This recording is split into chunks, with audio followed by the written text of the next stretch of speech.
स्वामी समर्थ. एकदा शिष्य स्वामीजींना म्हणाला, स्वामीजी, आपण म्हणालात की संगतच भविष्य घडवते, पण माणसाचे स्वतःचे विचार आणि बुद्धी जर प्रगल्भ असतील तर वाईट संगतीचा त्याच्यावर खरोखरच फरक पडतो का? स्वामीजी म्हणाले, बाळा, एका साध्या निसर्गाच्या नियमाने हे समजून घे.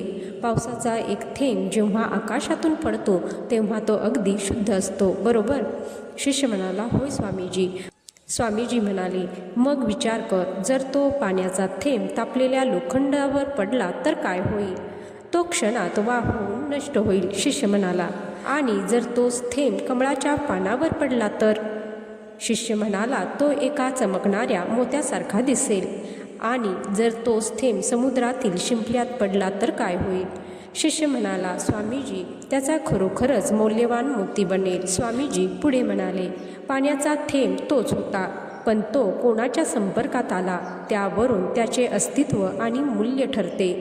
शिष्य विचारमग्न होऊन म्हणाला, म्हणजे माणसाची बुद्धी कितीही श्रेष्ठ असली तरी तो ज्या वातावरणात राहतो त्याचा प्रभाव त्याच्यावर पडतोच.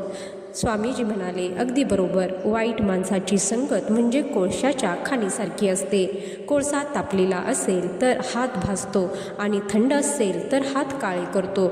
दोन्ही परिस्थितीत नुकसान आपलेच होते. शिष्य म्हणाला, मला माझा मार्ग सापडला स्वामीजी. वाईट विचारांपासून आणि वाईट संगतीपासून दूर राहून सत्संगती धरणे हेच प्रगतीचे लक्षण आहे. तर मंडळी, या कथेचा बोध हाच की आपण कोणाच्या सहवासात वेळ घालवतो यावरच आपले विचार, वर्तन आणि शेवटी आपले भविष्य अवलंबून असते. हे कायम लक्षात ठेवा.